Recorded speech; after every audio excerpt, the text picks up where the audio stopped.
Hey there, thank you for waking up with Happy Ass, where we come together growing mind, body, and spirit so we can in turn make the world a better place to live for ourselves and for others. Okay, I'm super duper excited today because I am sitting here with a really good friend, a super good friend, and I'm so excited about it. And I know you all know him anyway, but first, before we get started, Aaron, ask me why my hair is so adorable. I believe that you have incredible style is why it's so beautiful. And that would be you being beautiful, and the hair is just accentuating that. But I'm sure that you have somebody magnificent that does your hair, right? I really love that answer, though. That was a good, smart male answer. It's all true. Super good. Yeah. So, yes, Hue Salon is a sponsor. They're a new sponsor this season of My Happy Ass Life. Specifically Rebecca, but I've known Shannon forever, and I actually called them and said, hey, you want to sponsor me? They said, we'd love to, and I freaked out. Yeah. I know you're supposed to act really chill and cool, like you were expecting to say yes, but I freaked out and acted super excited. That's a great sponsor. Okay. So, yeah. Well, they obviously do great work, too. And while we're doing that, you can also talk about how cute my outfit is if you want to. Yeah, absolutely, and it is. Is that another sponsor? Bingo, you guessed it. I see how this works. You see a trend going here? Yeah. I would love this Coca-Cola right here. Was it Wayne's World where they did that? I love it. So I would like to thank Brooks Brothers. Saying Brooks Brothers is Dillard's, I think. So. Yeah, I don't know. Are they still around? I don't know. Yeah, okay, yeah. Back to what we were talking about. Anyways, so Amore Boutique used to be downtown, actually. Used to be downtown Panama City, and they moved to the beach right by Target. Mm-hmm. And they are my clothing sponsor. Awesome. Very so cool. I think it's only appropriate that I wear one of their cute little outfits. They didn't send me an outfit, but I'm sorry. I don't know. I mean, but you look good. I don't know if they had a skirt that you could have fit in. I'll work on the people at Dillard's for you. Yeah. So I'm going to give you some adjectives that describe you. Okay? Oh boy. Okay. Okay. I'm going to give you some adjectives. I'm glad this is you saying it. Yeah. You're kind. You're open-minded, playful, adventurous, creative, thoughtful, caring, smart. You're a risk taker. You're a lover of your community and humanity, and a devoted father. That's awesome. Thank you. Do those pretty much? I feel like I summed you up I pretty would good. hope those are the kind of things somebody would say about me. That so is that's exactly. wonderful. That was unfiltered. Yeah. I just sat there and I said, and there's a reason behind this because Hugh and I used to do this with each other. I sat there and I said, what are the adjectives that describe Aaron? And those were all the things that came. That's to my wonderful. mind. Thank you.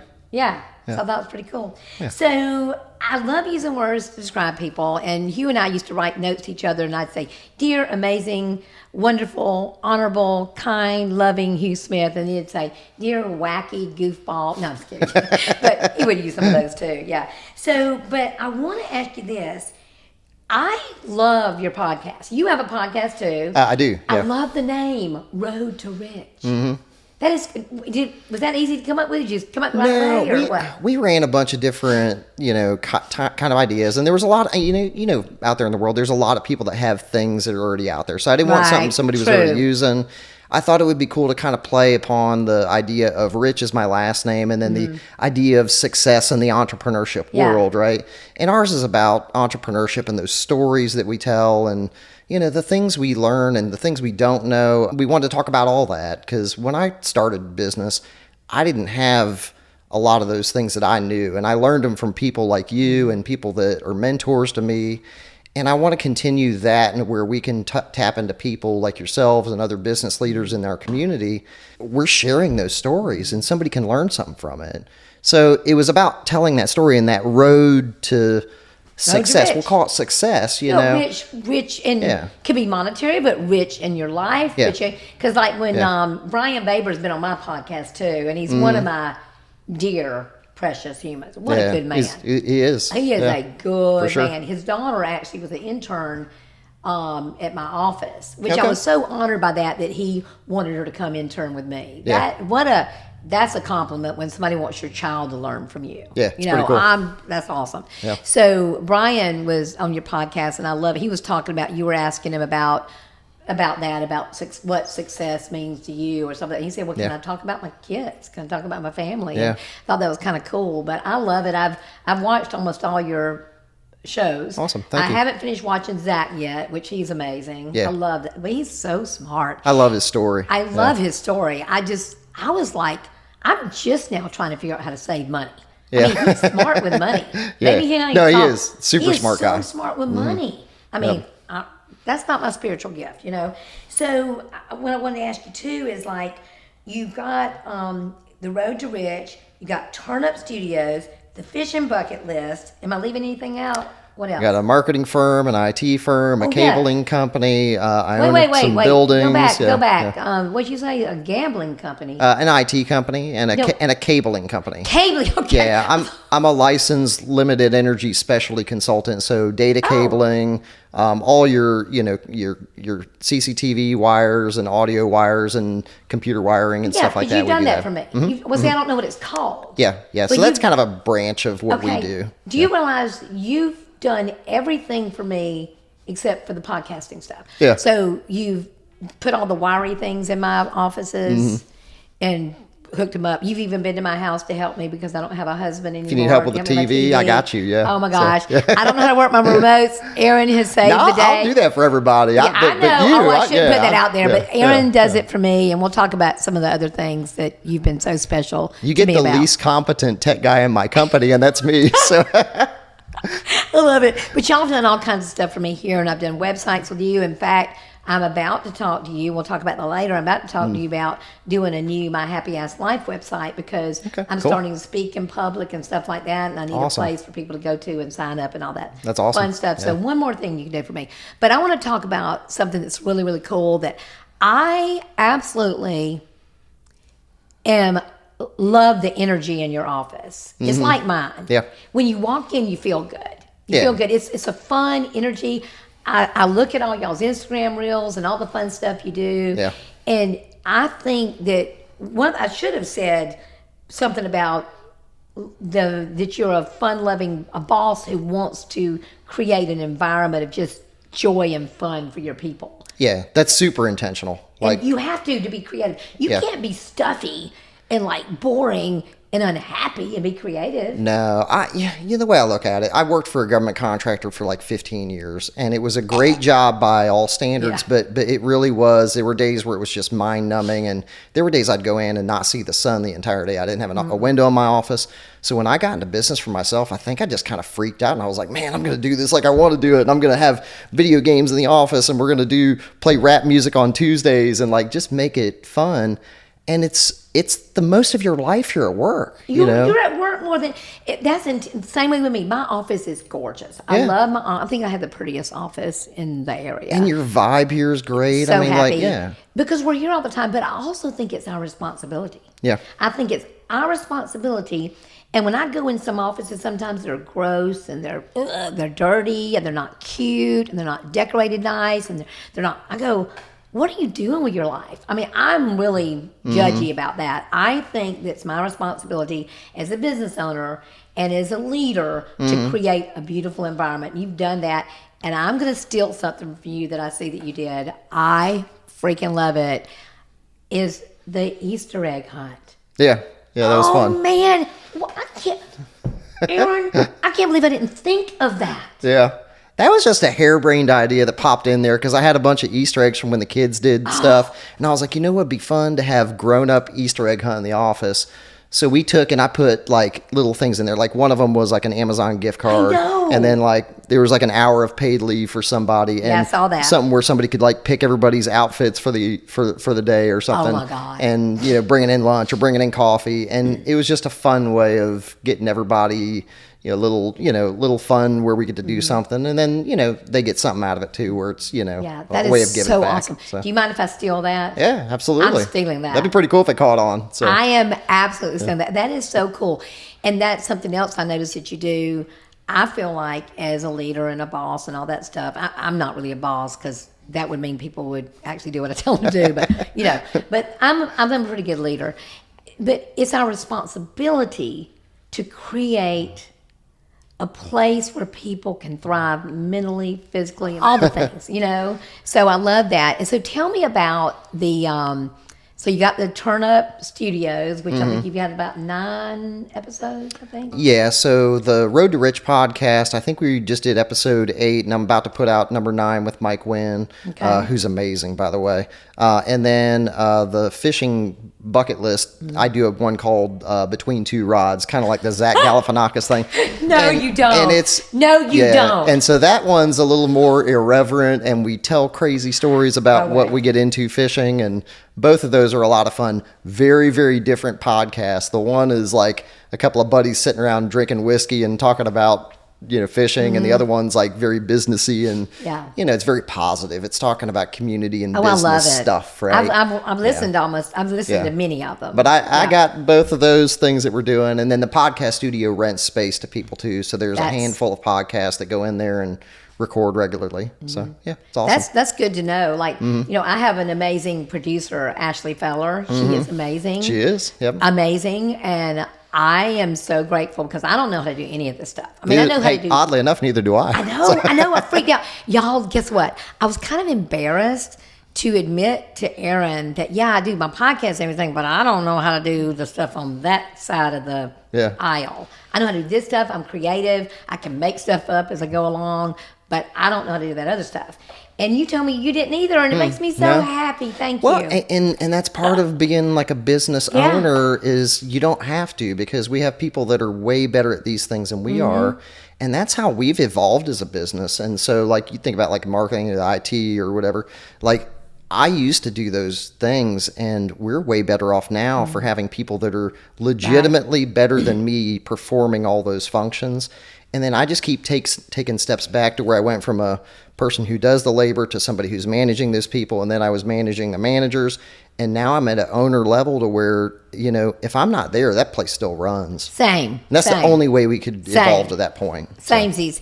I mean, I am very involved here. I'm here every day. Unless I can sneak out and play golf. And we got to talk about that in a minute too. Yep. So I am here all the time, and I love it. I love mentoring my people and stuff like that. But I will tell you, if I'm not here, this place runs like a charm, because I don't know how to do most of the things that all the people do. Yeah. Like Christy, my assistant. Are you kidding me? If they said, Karen, would you do Christy's job for a day? I would be fired by 10. I'd be fired by 10.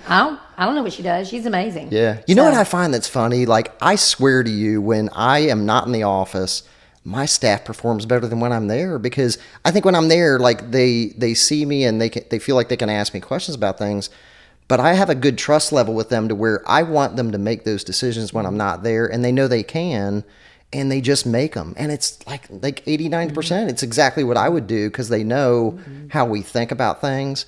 And I actually think that they perform really well when I'm not there. That's amazing. Well, you said something that's super, super important, and I have that trust level too.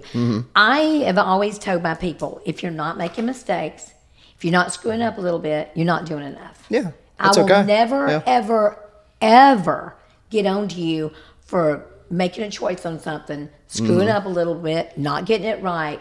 I will get upset if you're unkind to people. If you're not kind to people, I'll lose my what. And that's a philosophical thing, but your people, all of your people know what kind of culture you have here and how you treat people and what kind of attitude and behavior we're going to have that reaches outside of these walls. I know they do, because your people, I can always tell when it's your people, because it echoes you. And I brag about you all the time. I swear I do. Makes me so about happy. The kind of, from a marketing perspective, how everything that you do echoes you. And you are the example that I use. And I'm like, if you look at how Karen does it, all of what she puts out there in the world echoes this thing inside of her, right? And I think that's awesome. It's wonderful to see. Thank you. Yeah. Well, I think business is not just business. I think how I am in my life should be how I show up in my business. And I talk about that all the time. So I love that. So I love all the adventure and the fun you have there. And I love that you're doing the fishing podcast. Love that. And when did you start that, the fishing bucket list? I'm trying to see if it correlates to something. I started doing the trips back when I turned 40, and I'm 49 now, so that's a long time ago. But that was 9 years ago. I started doing trips and started writing about them. That evolved to me creating social content to where I'm like putting clips out about things that we do. Yeah. And all the dumb stuff that I do gets good engagement, by the way. And then the podcast started like 8 months ago, something like that. We started kind of getting that together. Cool. So, yeah. Well, one of my favorite things to see y'all do is I love it when you go golfing with your buddies. Yeah. And 2 things happen. Number 1, y'all wear ridiculous outfits. I mean, redonkulous. I mean, they can't get more redonkulous in their golf outfits. But this is my fave. They stop and fish on the holes. They're playing golf, but they stop to fish on the holes. Well, we're pretty terrible golfers, so we might as well try to enjoy what we can out there. Are you really a bad golfer? I would say that I'm a bad golfer below too. average at this point. I've gotten to where I'm okay. I've probably hit about 100, something like that. See, which that's is me too. which is That's okay. me. That's me. Yeah, that might be as good as I get. You know what hurts my feelings when people say this to me? Because I've been golfing for a while now, and you think I'd be better, but I only get to do it like once or twice a week, mostly once a week. It's super hard sport. Never get to practice. It's the hardest sport I've ever tried in my entire life. It is so hard. People, it's not top golf, y'all. It is a lot harder than that. But people will come up to me and they'll say, "You should be really good by now." I'm not. I'm not. I think for some people, golf just clicks, right? And I'm not one of those people. I must not be one of those people. And I think some of it is, consistent. You have to be consistent at playing all the time and I'm to not. be good at golf. I mean, I don't practice. And I think there's some physical capability things like in hand-eye coordination, but I just enjoy getting out there and getting away from a computer for a couple hours, and like to take my cell phone and throw it in the lake, but that's a whole nother thing. I know, well, because I'm doing deals the whole time I'm out there. But one thing that I cannot believe we've never done together, we've never played golf together. Yeah, we have to. So right here in front of God and everybody, we're gonna make it happen. We have got to commit to play golf together, and then we'll go eat at Captain D's. Yeah, that's why I love you. I eat so healthy, but I love me some Captain D's. Well, we'll save it up. Yeah. And we've been wanting to do that for a while. We keep saying we're going to go to because he's a fellow Captain D's lover. But we need to talk about something besides Captain D's. Okay. And can you guess? This may be segueing into one of my sponsors, possibly, sort of. Like who you got? Okay. So have you ever eaten at the grocery kitchen and tap room? Yes, that is awesome. Yeah. Yeah. And oh my gosh, it is so darling. I love the outdoors, but there's a couple things I haven't had yet. I'm going to say, have you had her homemade crab cakes yet? No. She makes homemade. Kay makes them herself. Are they like Maryland style ones? Yeah, she makes okay, that's pretty legit. The show enough, jam up crab awesome. cakes. Yeah, all right. Okay, and I was there last Thursday doing a cute little reel, if I do say so myself, to advertise for her. They were having a steak special for $22. Yeah, I've had their steak there. It's really good. So I think they do ribeye or aish. I mean, she said all these fancy words that I don't remember, but they do steak and they have all kinds of good stuff. And they have, on Sunday, they have a brunch. Yeah. So when I put out on Facebook that I was looking for sponsors, she was one of the first people that answered back and said I would reach out. Very cool. Nice. Kay said she'd love it. So I'm excited. So awesome. They're a sponsor. No, it's a great place. So what do you like to eat there? I've gotten the steak there a couple different times. Okay. That's usually kind of my go-to there. Yeah. So, what do they serve with steak? Potato and I think I did potatoes or maybe asparagus, I think. Yeah, that sounds good. Yeah, I'm trying to remember. I'm going to check that out. Yeah. I will do that. I'll go eat at Captain D's and feel guilty about it, and then have to go the next day and eat there to be healthy. That's what I'll do. But yeah, I really appreciate them. Okay, I got some more questions for you. Sure. All right. And, okay, your culture. I love the culture of your business. We kind of talked about the atmosphere and stuff like that.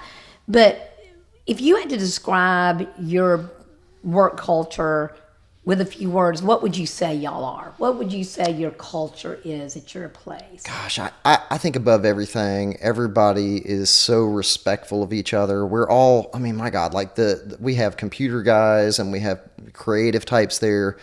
We're all so different, but everybody really respects each other. And we work well together because everybody always has enough time for everybody, and you could be in the weeds on something and somebody comes up to you and asks for help on something, and everybody does that. And it's universal. There's 100% of my staff is wired that way. And I look for that in somebody when I hire them. Like they have to have that in them to be cooperative and helpful to others and respectful to everybody all the time. And that includes our clients too. All of my staff, I 100% trust that if they talk to a client, they're going to be super respectful always. And that is very, very, very important when I bring somebody into the office that way, because one person can change the whole dynamic. The whole dynamic. I'm real funny. I've gotten better by that. I'm very slow to hire and quick to fire. And that's not something I was. I made those mistakes because I thought I could save the world. I couldn't. So I want to ask you this, and this wasn't really on my sheet to ask you, but it's something that I do, and I'm not sure if you do this or not, but I think maybe you do, because I never see anything that would suggest that you don't do this. So I have a very strict social media policy in my company. Very strict. You have to sign it when you come on with me. And you can't talk politics. You can't, especially world politics. I don't really care about the local politics as long as you're kind and respectful and stuff like that. But I don't want people getting, because we sell real estate and we have to represent everybody. So I don't want the Democrats fussing at the Republicans fussing at the Democrats and stuff like that. Are your people just respectful, or do you have a social media policy? I do not make them sign any kind of policy, but I would say I do that on the front end. Okay. Whenever I hire somebody, I really dig in. I look at what their social platforms are talking about. I go to the places online where I can see what kind of things they're active in. I do that research 100% of the time. And I pretty well know who I'm hiring before I hire it, because I know what they're talking about. Are they posting pictures of their kids? Are they serving in the community? Are they, active in their church? Do they spout off about things and are ugly about stuff? Like I take all that into account when I look at what somebody's about. So I kind of do my homework on them, but I don't know that I've ever necessarily had an issue with a staff member doing those things. No, I haven't seen that. Yeah. We are a neutral party when it comes to marketing. There's a lot of feelings that I personally have about politics and things going on in the community and all that, but sometimes my job is not to say those things because I represent our firm, and our firm serves people of every walk of life. Right? You name it. We serve so many different types of people. Our job is to do that, and my affiliation with how I feel politically has nothing to do with it, my ability to support a client and doing what they need to do. Absolutely. And so I keep to myself about a number of those things that way. I do too. But I had to start that because years ago, I can't remember which election it was. I probably do remember, but I don't want to say it. I don't want to get something started. But it was many, many years ago, and I would have some of my real estate agents are known to drink a little bit, So about 6 o'clock, those keyboards start flying, and they'd be putting some stuff out there, and I go, oh, no. So I nipped that in the bud, and I made a social, and a lot of people didn't like it, and I've had a few people that have come to me that have not stayed at Beachy Beach because they don't like that I don't allow them to talk politics on Facebook, and that's okay. But now it's just understood in my company that we're the love company, we're the company that represents all of God's kids. And some are red, some are blue, some are black, white, polka dot. It doesn't matter. Yeah. Doesn't matter. So we do that. But I noticed but you would be shocked. You're in my company, my business, the real estate agents that don't adhere to that. Yeah. There are some agents out there, and I'm going, ooh, those brokers, either they're not looking at Facebook or they just aren't the policy. Or it's not something that they're focused on. But yeah, I think you and I also care about the feel of our company and how it feels out in the community that way, and protecting that to where it's not, divisive. I very much feel that anything that we put out there, I don't want it to ever be divisive. And, my podcast that I do, it's very positive. We're not trashing anybody. We're not never negative. We're talking about the positive things that somebody's bringing to the table and knowledge that they have. And I just, I like you in that way. I don't like focusing on the negative aspect of things. I'd rather focus on the positive things and put that on a pedestal. Yeah, me too. I love that. So I love your culture, and I love the layout, and I love that mural. Oh my gosh, the mural that Kristen Anderson did. Yeah. That is so well, we got two murals in the. I got the one inside that Chris did of Ali, and then Heather Clements did the one on the side of the building, and both of them are magnificent. They're magnificent. I'm actually going to put a couple more murals in here. All right, awesome. I just haven't slowed down long enough to do it. You never do.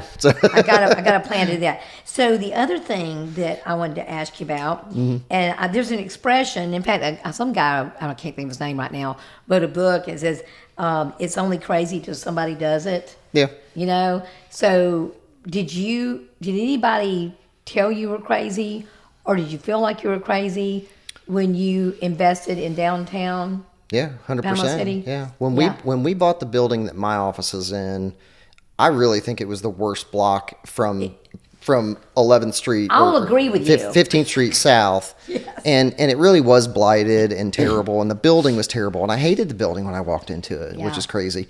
But we had looked at everything, and then I walk into the front, and it was old dry cleaners, and it was all beat up, and the walls were falling down, the ceilings were collapsed in, and insulation's falling on you.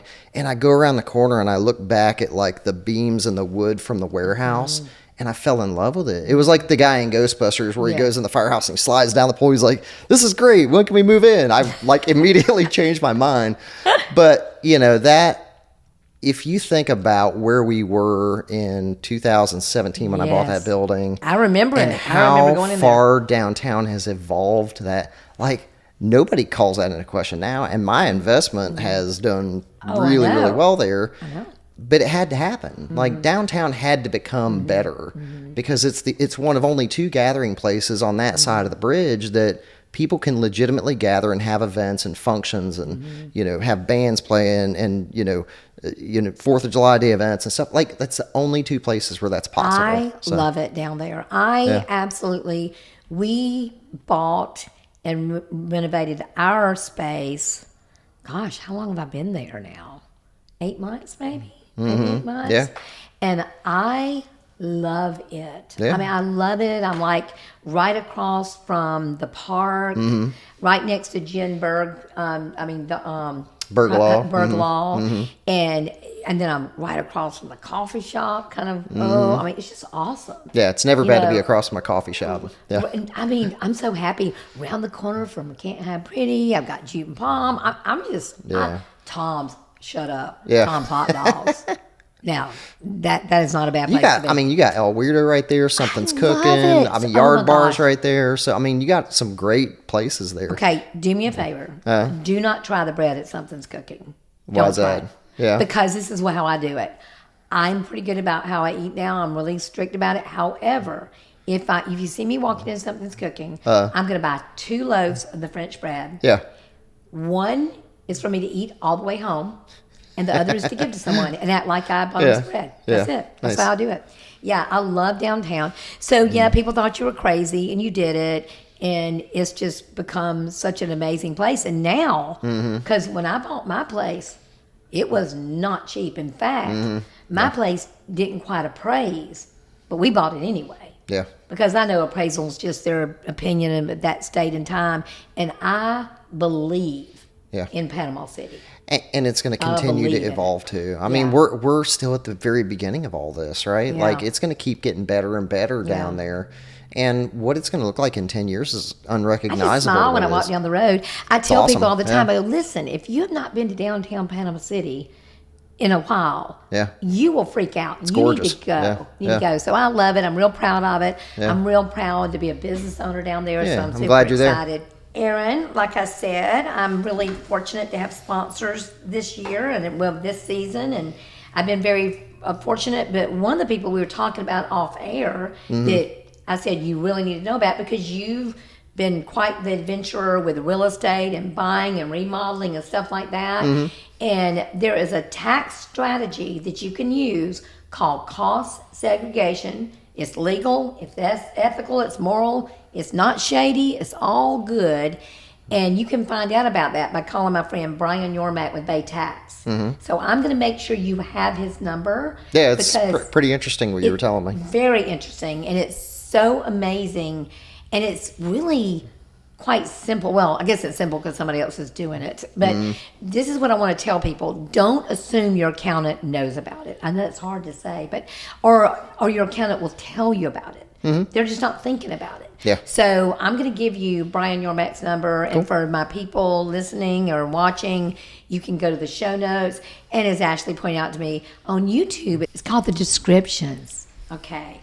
But yeah, so I want you to get in touch with him. He's amazing, amazing. And I also want to thank Kevin Kennerson with Lending Hand Mortgage. Have you ever met them? No, I've not. Awesome. They're out of Tennessee, but they've got all kind of people here too. And I fell in love with him because of his attitude. Yeah. He came to do a class at my office, and I said, oh my gosh, this guy is a male version of me. Nice. Happy, energetic, just had these great stories to tell about motivation and stuff. So he chose to sponsor my podcast because he believes in what I'm doing. It's pretty cool. That's awesome. Way cool. Cool. So I want to talk to you about something that's not as comfortable, but there's a few things that have changed us as we've gone through our lives. And one of the things that changes, obviously, is Hurricane Michael. And we know that we all changed. It was hard, but we all changed for the better. Yeah. Physically, mentally, all the things. Yep. Our downtown is thriving because of it. But you and I had another bump in the road with COVID, and it impacted us very personally. Yep. And you lost your sweet mama.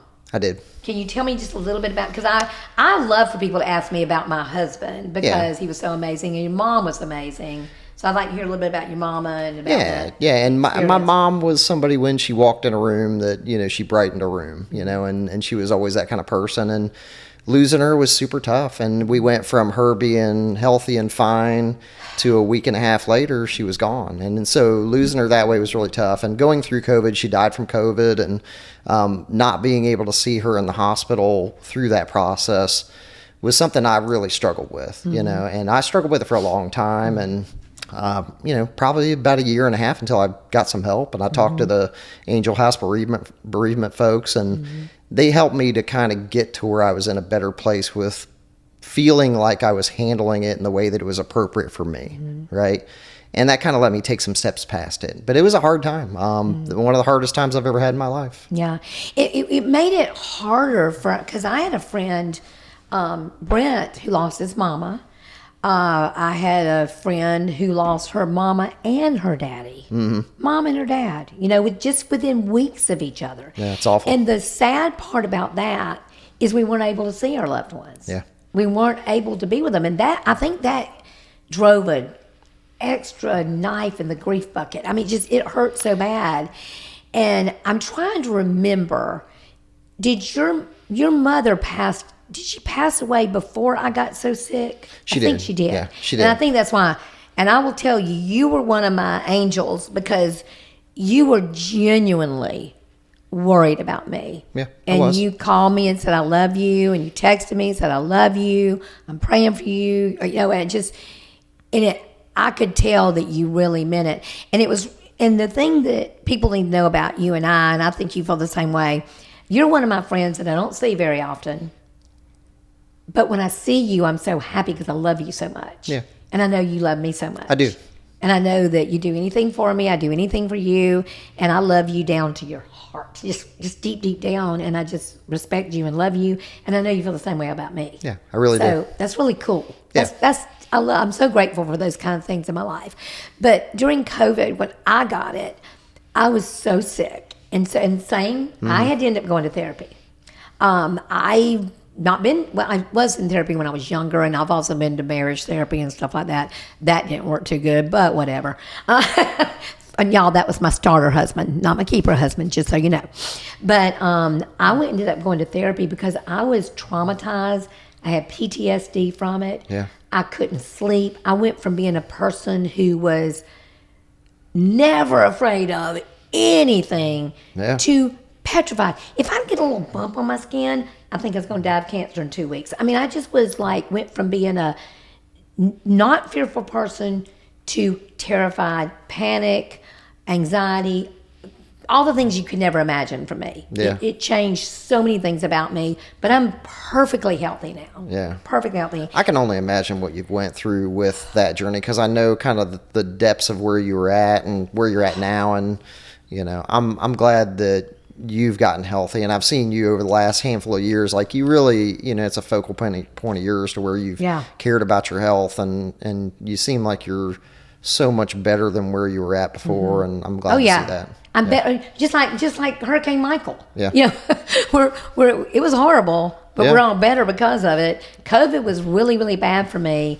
I'm better because of it. I also think, and I don't know if it did this to you, did it make you more grateful after COVID for certain things? Did you think about your health more? Did it change something? Yes. For you? Mike Wynn is a friend of mine, and him and I actually talked a couple weeks back, and there was a clip that I had sent Mike a few weeks back, and it was Stephen Colbert was talking to Anderson Cooper about grief. Oh, I've watched that. You know that times. clip I'm talking about, and what he talks about is being grateful for the thing that you never wanted to happen. Okay, and it sounds like a weird thing philosophically to say, but the grief that we go through and the difficulties we face in life make us who we are, and they make us more compassionate to other people. And they make us care more about other people and understand what they're going through. So the grief that I felt when I was dealing with my mom passing from COVID, there was a lot of that there that I didn't want you to go through the kind of things that I was seeing, and I cared about you. And that, if I hadn't gone through that journey, it just makes us who we are. And it's hard to deal with some of the most difficult things in our life, but I would never give up anything to not be the person that I am today with the perspective I have about things and the way that I love my kids and the way that I love my friends and family. It's what makes us who we are. It does. You can't, the thing about you can't skip any of it, because you can't have, if you skip any of it, then you don't have it, And every now and then people will see me and they think I've got it going on, which is hilarious. All you got to do is come in the back end and see that I don't have it going on. They'll say, I want to be you. And I go, you do not want to be me, because you got to take all of it. You got to take that I'm a 66-year-old raising 2 children. You got to take all the addiction and all the pain and all that stuff and all the codependency. You got to have all of it. Yeah. So, if you're going to be grateful to God for the good things in your life, you have to be grateful for all of it. It's true. It's all of it, so I feel that way too. So I really appreciate that. So I have a few people in my lives that were very special to me during that time and helped me make it through that time. And with the help of a lot of prayer, a lot of therapy. And one thing it did for me too is I'm a very happy, in case you didn't know, I am super happy. I've noticed. I am genuinely happy. I freaking wake up happy. Yeah. I wake up happy, I go to bed happy, and I'm happy in between. I am not anxious. I don't suffer from anxiety. I think I've been depressed for 10 minutes in my life. Maybe. I just don't have any of those things. Yeah, so to that's be awesome. honest, but it is awesome. But what it means that I've never quite understood other people that are anxious, that are fearful, that have anxiety. I really thought it was just it was mind over matter. Buck up, buttercup, get tough. I'm tough, get tough. I didn't say that to him, but in my heart, I didn't understand that. Makes sense. So I'm talking 66. So when I had COVID, it was several years ago, but I was 63, 62, something like that. I experienced anxiety. I experienced depression. I experienced every emotion that I'd never experienced. And it gave me more compassion, a lot more compassion towards my daughter. Yeah. Because, Brittany's very vocal about her suffering from depression and anxiety. She suffers more from anxiety than depression these days, but she's done a lot of things, taken charge and done some work on herself, which we talk about in our podcast. And but COVID made me more thankful, more about my health, made me very serious about my health, which, like I said, I've lost like 30-something pounds. I can lift some big, heavy weights. Come on now. No, you're doing awesome. Yeah, I can. What is that thing? I can deadlift more than my body weight. Oh yeah, baby. Probably deadlift more than I can at this point. So. It turned some things around for me. So I'm super grateful. So I'm going to ask you, I'm going to do something I did on my solo show. And this is going to be completely like random. And I've even got your own very personal pack. Okay. So have you ever heard of John Acuff? Yeah. Okay, love him. If you get a chance to go to his seminars, do it. Okay. Great. Britt and I went to Remarkable You together. It was okay. $2. No, what, $2? 2-day seminar.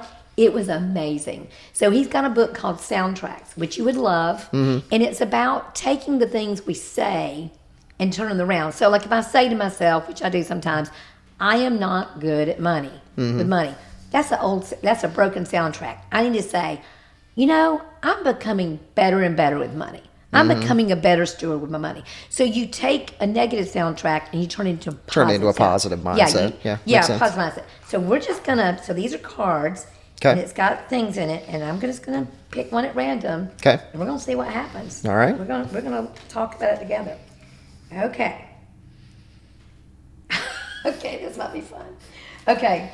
This one says... This feels like a nice version of Cards Against Humanity. Yeah, this is definitely... Oh, speaking of which, I did play Cards Against... One of the last fun things I did with my husband when he was alive, it was January the 1st, and when friends were over.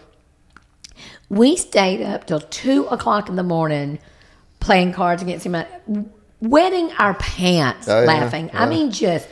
And the kids that were with us, the young couple, were way younger than me and Hugh.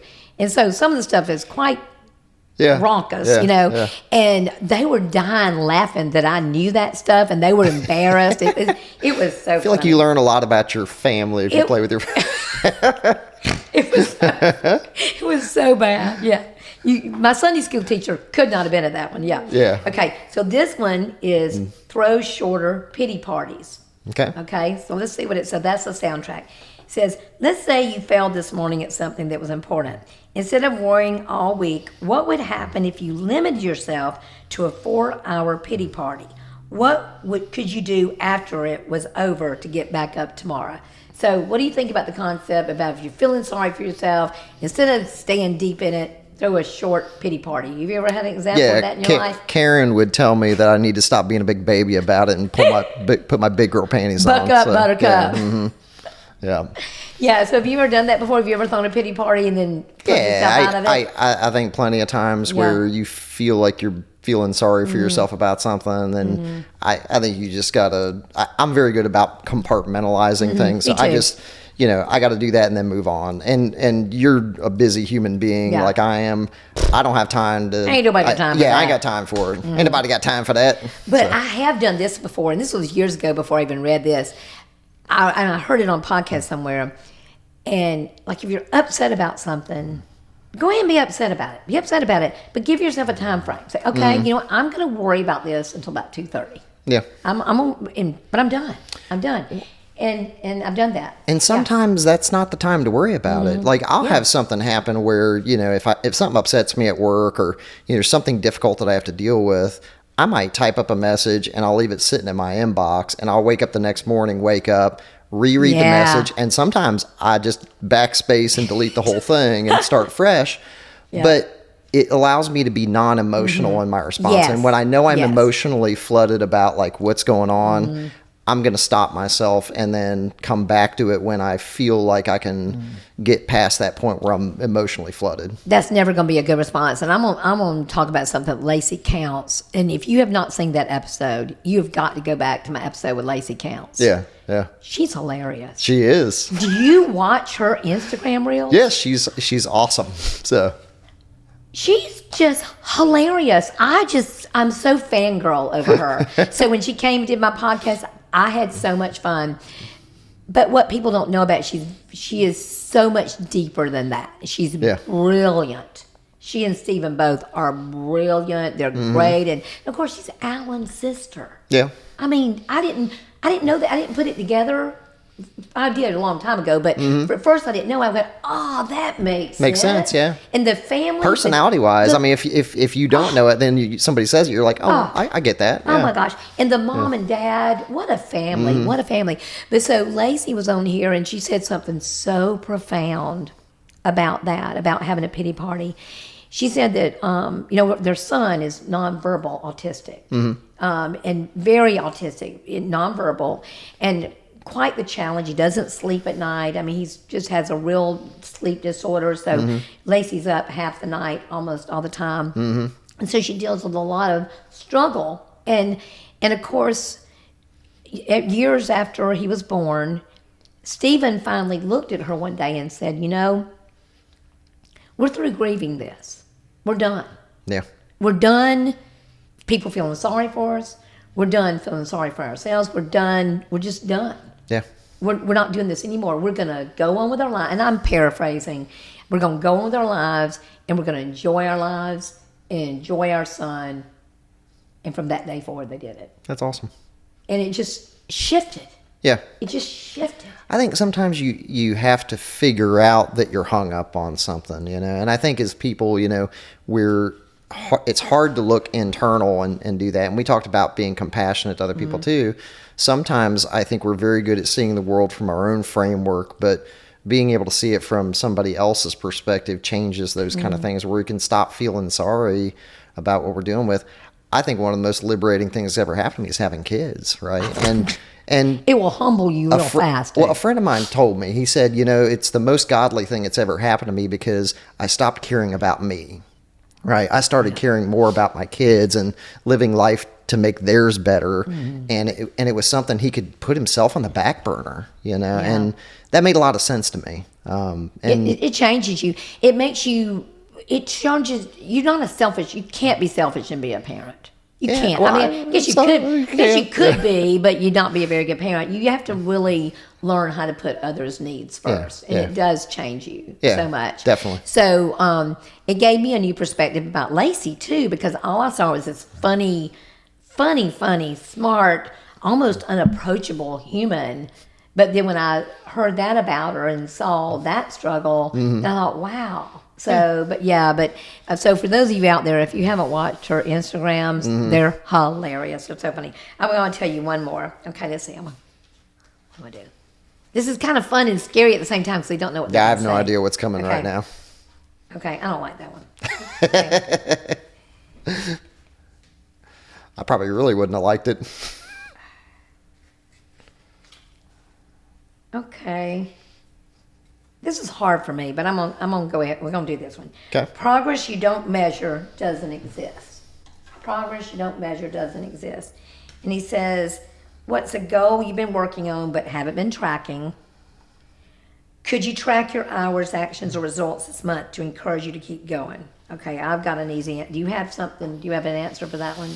Is there something that maybe track. You're good about some things, but maybe something that you wanted to do with your life, which is kind of funny. That's one of the questions I had on here. This is freaky deaky. So a progress you don't measure, you have something in your life that's like that. I have all kinds of things that I want to do, but I think that something that I don't measure that I need to measure is like I measure quantifiable things at the office all the time and goals. I'm very goal driven. Yeah, me too. But I feel like I could be more goal driven in my personal life, like with my kids, like making sure that we're spending quality time together that way. I think sometimes we neglect that, especially when we're busy people at work. You're so goal driven here that by the time you get done working, you want to get home and you kind of want to turn it off. But I think that balancing that there to where you have it. And I'm actually taking my kids to a lake house this weekend. So that's one of those things that I've just really been looking forward to. And that's quality time that I'm getting with them where, it really is pretty special time. So it is. And when you get away, there's a meme that says that, there's a meme that says something about I love taking my kids to foreign countries so they can be on their phone in a foreign country. And there's something that says, I love taking my kids to foreign countries so they can order chicken McNuggets at a different, different nice restaurant or whatever. But no, that's a good take on that because I am bad about that. I have to tell you, I do the responsible things for the kids that I'm raising. Yeah. I get them to all their theater shows. I get them to their stuff. I make sure they eat. Now, granted, I don't usually cook it. I usually drive through somewhere. But I'm not real intentional about spending good quality time with them. Yeah. Because I'm so busy doing the normal mom thing. You know what I'm saying? And Brian Baber and I actually talked about this too. Yeah, where there's that. this part where you have these responsibilities and you're doing things, but the ability to make true quality time where you are connecting with them on a human level. And I will tell you, like my podcast thing, like one thing that I've really enjoyed is connecting with somebody on a human level for 45 minutes. Like one of my best friends in the world is Will Kramer. You know that. Oh my God. And I swear to you, I've been around. I gotta get that crazy dude on here. I've been around Will a couple thousand times over the last handful of years, right? Yeah. And we have a great time. We're great friends. And I don't know that I've ever sat down and had 45 minutes of time with Will until I sat him down on my podcast to where we really got into stuff. Like, and it was cool that I found out things about Will that day that I haven't figured out in the last 15, 20 years, so cool. You know, like, and I love that. And sometimes we need to stop as people and just make it that. And I think technology gets in the way of that. Yeah, honestly. It does. But now we're using technology for good. We are. Yeah, that's cool. Yeah. So I forget the camera's there. I know, I do too. We're just talking and having a good time. Yeah. So Will Kramer is a freaking hoot.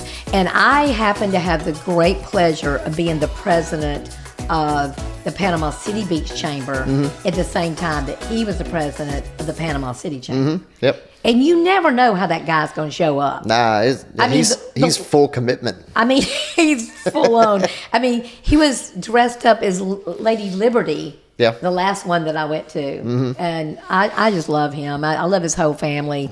I got stranded in an airport with them all night long. I kind of remember that. Yeah, we all got stranded. Yeah, at an airport. It was hilarious. But so the other thing is, so for me, progress you don't measure doesn't exist. One thing that I've done really well, I'll tell you one thing I've done well, and when I'm not doing well, and my audience knows that this is what I'm working on. I changed 2.5 years ago, and I still track what I put in my body. I track what I eat every day. Yeah. Every day. That's a good one. So I do. I watch what goes in my body. Jennifer Berg is my fitness coach. She gets to see it too, so I don't get to hide. I write it all down, and she gets to see it. That's good. And I talk to her. She keeps you accountable. I talk to her once a week. Yeah. And so sometimes she says, listen, Linda, what are you doing? You know, but I'm accountable there, so I do that. But the thing that I'm not tracking is my money. Yeah. That's every year I say I want to be organized, I want to be better with money. I don't worry about the organizing part anymore because I just pay somebody to do that. Yeah, yeah. But the money part, so this is what I am working on, is tracking that and being more mindful and intentional about that. So nice. If you enjoyed this little stuff, you can do it with your people too. That's pretty cool. You can. So I've got your own little. So if you're on YouTube, you can see. I'm gonna shuffle in some Cards Against Humanity cards in amongst that. Throw a curveball at them. Where'd that come from? So here you go. Here's your very awesome. Own deck. Cool. Thank you. I appreciate cards. it. Yeah, I love it. So I want to talk about a couple things before we end up. I want to find out where you're going from here. I love that you're doing the podcast. I love it. I love doing my podcast. I love you doing your bucket list thing. I think that's great. You know, I've talked about what that's done for you in your heart, because I don't know if you've always been this way, but I used to be very much a workaholic. I used to never take time off to do any, if it wasn't goal driven, if it wasn't on my list of achievement, I did not do it. I didn't take lunch breaks. I didn't take weekends. I was a maniac. Yeah. I'm not that way anymore. I'm still very driven. Yeah. Very driven. I'm a 3 on the Enneagram scale. Have you ever done that? Yes. What are you? I don't remember, but I'm a perfectionist. I remember it's that. Oh, then you're a 1. A 1. I think. Yeah. I think you're a 1. I think that sounds right. We may have to have part 2. I think I got 4 and 7 tendencies, I think. So does that make sense? Yes, but I'm so 3. Yeah. I'm nothing but 3. Really? I'm like 90-some% 3. And I didn't want to be a 3. 3s are very driven. They're very ambitious. They're writers. They're creators. You are who you are. Yeah, you know? I know. Yeah. So I took the test several times hoping to be like somebody sweet, like a 2. Yeah. Like a helper. Yeah. You know, because I think I'm a helper. But yeah. So where was I going with that? Oh, so you're doing So have you always been a person who could take time and get your fishing pole out on the golf course and have fun with your friends? Or is that something that's developed over the years? And tell me what having your fishing adventures has done for that. Yeah, I think it's, I feel like there's been times where I haven't focused on trying to make that time, but you get to a point where you kind of start feeling burnout sometimes. And especially before I started my own company, I really felt burnout in what I did for a living.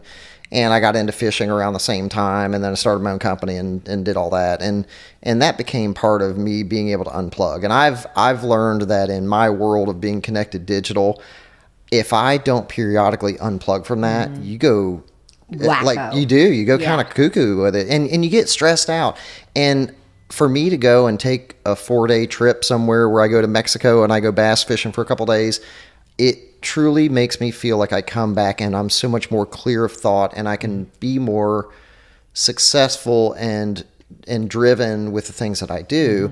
So I've learned that that's important. And we talked about my mom, and when she passed, it taught me a lot about making the most of that time, because she didn't do a lot of fun stuff for most of her life. And then the last 12 years of her life, she had gotten remarried, and she had a blast. She traveled the world. She saw the things she wanted to see. They had so much fun together. Yes. They did so much together. Had an incredible time. And if she hadn't had that time where she had gotten to see the world and experience all these things and just have fun, I would have had regrets for her, right? And it taught me that none of us are promised time, and we have to take those opportunities to create memories and to accomplish the things that we want to accomplish.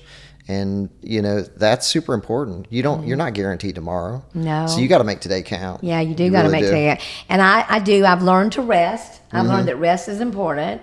I used to think you were supposed to rest when you just passed out, like when you just it's a way to do it. Couldn't but that's the way I did it. I'm kind of built that way. High energy, a lot of enthusiasm for what I'm doing. But I've learned to rest now. I've learned to rest, and I've enjoyed watching you do your fishing bucket thing. But I have got to go watch your In Between the Pole. Is it called Between the Poles? Between Two Rods is the podcast for fishing. And like I said, it's much more irreverent than the other stuff. Well, but it's fun, I cannot ever say his name. Say his name again. Zach. Oh, Zach Galifianakis. Between Two Ferns. Yeah. Listen, if y'all have not seen that, it's hilarious. It is hilarious. I've seen all of them. The ones with like Matthew McConaughey. Oh my gosh. And Obama. The one with Obama's hilarious. I mean, there's just so many good ones. Yeah. I mean, he is so freaking funny. So yeah, I love that. There's a new one, totally off topic, but do you watch Theo Von? Oh yeah, he's awesome. Hilarious. Yeah, he's got sharp wit too. He is so funny. So I watch his. That's how I entertain myself at night. I never watch Netflix anymore. I just sit there scrolling through Instagram and TikTok, looking at stuff. Maybe I need to stop so much of that. But okay, before we go, I've got to. I know you probably do landscaping at your house, right? Got pine straw? Yeah. Pine straw? Yeah. I try to keep the yard looking good. I think my pine straw could probably use a little work, but the yard looks good. The pine straw probably could get freshened up. Oh my God. You got somebody? We could not have planned this more perfect. Oh my gosh. Lucky's Pine Straw, I hope you're listening to this. I hope you're listening to this authentic segue into your advertisement. So Lucky's Pine Straw, actually a friend of mine, Scooter, and he's a doll. He is so precious. Love Scooter. And so Scooter found out that I needed sponsors. He called me right away and he said, listen, I have a pine straw company, Lucky's Pine Straw. We deliver, we install, we just make everything look nice. So I'm going to give you Lucky's Pine Straw's Sweet. Awesome. number. And they'll lay it out for me. I don't have to touch it. You don't have to do anything. Good. You just have to write them the check and give them your credit card, and you're bada bing, nice. You're done. I'm allergic to like everything, and so like every time I have to lay pine straw out, I sneeze for half the day. So I'm allergic just because I don't want to do it. Yeah. I'm allergic. I'm allergic to physical labor. I would rather play golf. That's what I would rather do. Yeah, so, I'm with you. Let's hire Lucky's and go golfing together. We'll hire Lucky's. We're going to go golfing. We'll come back to our beautiful You're going to get the cost segregation, guys, so you'll have more money to go fishing with. We can afford more golf and Captain D's and grocery kitchen. So we've got so much fun lined up for us. So, okay, you heard it here. We're going to get together. We're going to go to Captain D's. We got to go to the grocery kitchen too. Well, we can go Captain D's before we go golf, and then we can go golf, and then go to grocery kitchen for afterwards. dinner. Yeah. Perfect plan. You got like a whole day. While they're laying your pine straw. And I will make sure my hair's cute from here before I go. There you go. I have absolutely loved having you here with me, Aaron. This has been so much fun. Yeah, super fun. I appreciate it so much. I love you with all my heart. Do you want to say anything to my precious happy ass audience before you leave? Anything you didn't say, you want to say, you want to get across to this wonderful world that's listening? I'm grateful to spend the time with you. And, like I said, the thing that I've enjoyed the most about doing my own podcast, doing it with you, is just the time that you get with somebody. Because I think the thing that we all can do better is just when you're with somebody, be with them and you're connected to them that way. And that's the one thing I love about these kind of things is we just, we talk, and I can't remember the last time that I've ever talked to you for 45 minutes at a time, I know. It's usually like short bursts. Yeah. But that's how we get to know each other, and that's how, like you get close with somebody spending that time. So make the time for other people. It's, I think if that's the one takeaway from today and this kind of thing, it's that. Make time for people. I love it. Yep. I love it. Y'all, thank y'all for being here. Thank y'all for loving me. Thank you for allowing me to come into your homes and all over the place. I am so very grateful. And you know what I'm going to tell you? Be sweet, y'all.